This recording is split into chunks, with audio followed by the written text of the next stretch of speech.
Next, I want to talk about heat engines.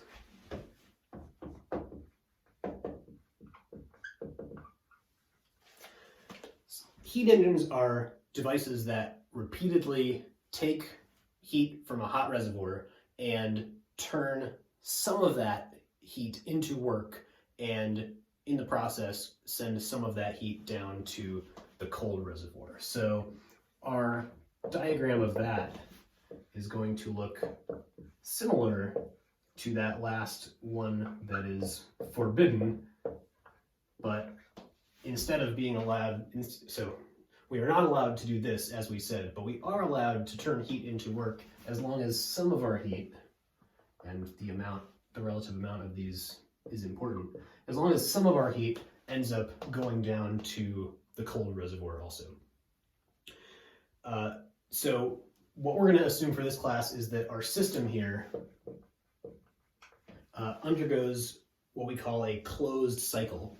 So our system, closed cycle, means our system returns to its initial state periodically.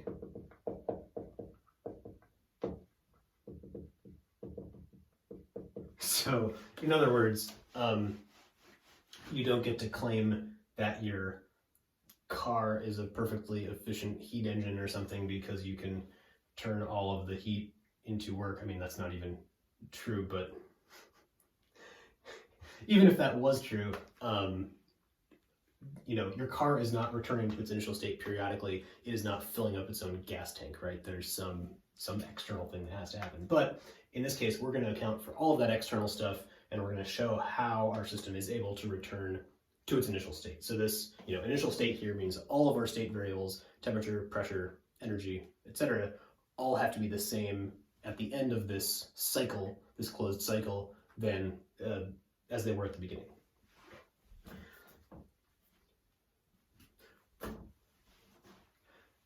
We should also say something now about the constraint on these three for a heat engine from the first law, and that is that for this process, we know that for a full thermodynamic cycle, if this closed cycle thing is true, then for a full cycle, delta E has to be, well, if we're ending up back where we started, for that whole thing, delta E has to be 0.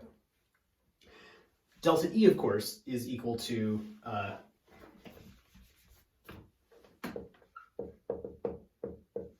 Q plus W for a process. In the case of a cycle that might be made up of multiple processes, maybe we should put Q net and work net, so adding up the Q's and the works for the whole thermodynamic cycle. And our net heat here is going to be this heat entering our system from the hot reservoir and the heat leaving our system into the cold reservoir. So delta E is equal to this Q hot in minus QC, because this is leaving, right? And then this work, if we're showing this as WS, this is the work done by the system, then this is also going to be minus WS. So if we can rearrange this a few different ways. One way would be our WS is equal to QH minus QC, because remember this, this whole thing still equals 0 as it did up above. So the work done by our system is just the difference between this amount of heat and this amount of heat, which you probably could have guessed from looking at the diagram, but we can, be a little rigorous in how we show that. This is only true for a full cycle, though, right? If our system ends up at a different state than it started at, this doesn't have to be true, and so this also doesn't have to be true.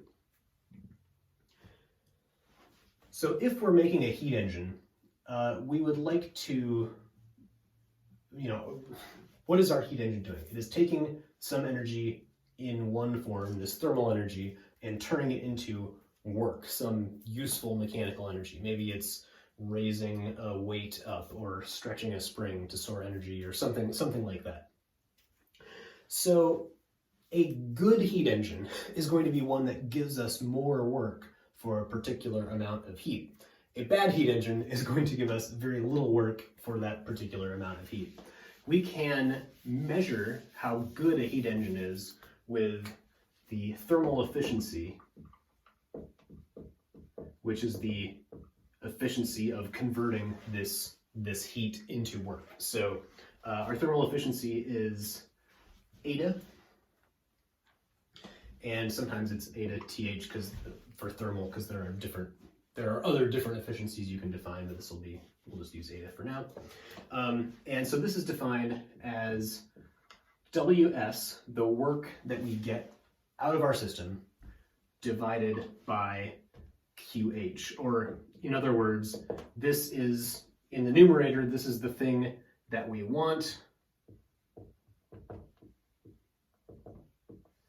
divided by the heat flowing from the hot reservoir, which is, what we have to pay, what it costs.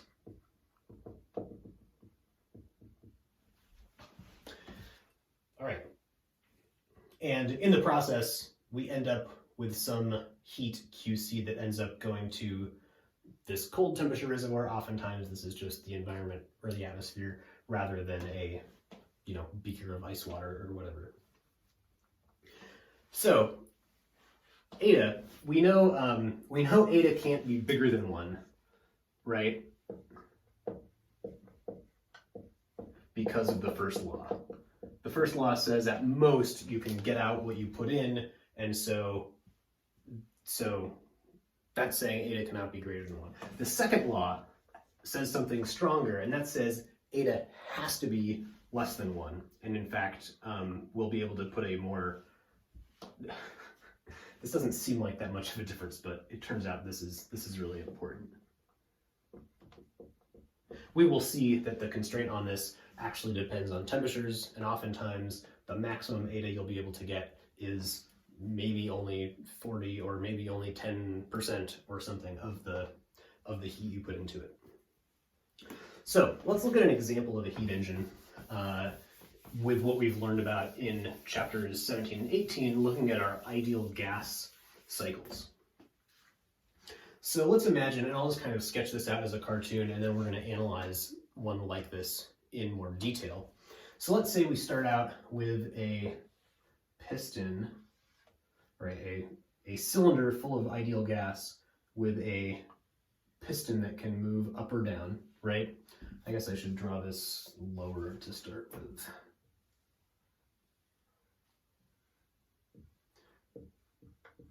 So that's our ideal gas. This is some piston that can move up and down. And let's say our gas is at some pressure where we have some weight sitting on top of this, some mass M. Okay, so we can add heat to this gas, right? We can put this on a roaring fire and add heat to our system from this hot thing, from this hot reservoir. So we have QH flowing into our gas.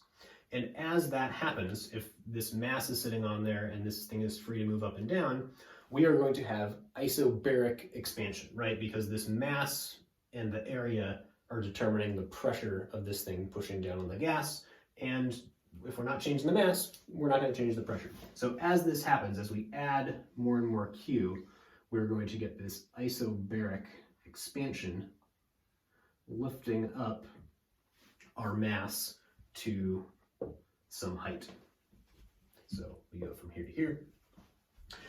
We can then lock our little piston in place with some pin so it can't move up or down. And we can take the mass off, and I'm actually going to draw it as if we slid it over to the side here for reasons you'll see momentarily. So we've slid it off over here, put it on some shelf, I guess, nearby. And now we have this gas it's at some high pressure, right? If we pull the pin out, the piston would want to shoot up. So we want to lower the pressure of this gas back down. So we are now going to take this and put it in contact with a cold reservoir to cool it isochorically. So we put some, ice cubes under this. This is my block of ice cartoon. Looks kind of like a birthday cake without candles. Anyway, so here we have QC leaving our system, and in the process, our gas is not changing volume, but it is decreasing its temperature and decreasing its pressure. So we're going to do that until its pressure is low enough that the piston is just, we can take the pin out and the piston is just going to sit there. And then we're going to take out a little more heat with another block of ice. So this is not, this is some amount of heat going to the cold reservoir. This is QC2. So we're going to cool it down even more, keeping this pressure the same. So here, this is isochoric cooling, right? We're keeping the volume the same. And then we do this isobaric cooling, keeping the pressure the same and making our volume smaller. Okay, so now we are not back where we started, because where we started was with a mass sitting on top of this. So here now, we are going to lock the cylinder with a pin, put it back on our roaring fire, add some more heat to it from the hot reservoir, and increase the pressure of the gas until we can set our mass on top, or really we maybe slide it over from this shelf over here on this side, slide it on top, put it on the gas, and once we're at the right pressure, we can pull the pin out and then continue our isobaric expansion that we had previously. Okay, so we have undergone a full cycle, a closed cycle, right? Because the state of our gas is back where we started. We flowed some heat into it, QH, a couple different times. We flowed some heat out of it, QC, a couple different times. And as a net result of that, we started with a mass here. I mean, and we can do this again and again and again. I mean, we have to add more heat and flow out more heat each time, but each time we do it, we can move a mass from here, put it on top of the cylinder. That one time we heat the cylinder, we raise this up and we can slide it over there. And so our gas is doing work to lift all of these masses some distance mg delta y. So just by adding and removing heat from our gas and locking the cylinder and unlocking the cylinder, sticking this little pin in there, we can store energy by doing work lifting these masses. So this, raising masses might not seem like the most useful thing, but the point that we can do mechanical work in this form means we could convert that mechanical work into lots of other things. And in fact, this idea of the gas expanding and doing work on something as it pushes it, this is exactly how internal combustion engines work that power your car, and how combustion turbines also work in jet planes and things like that.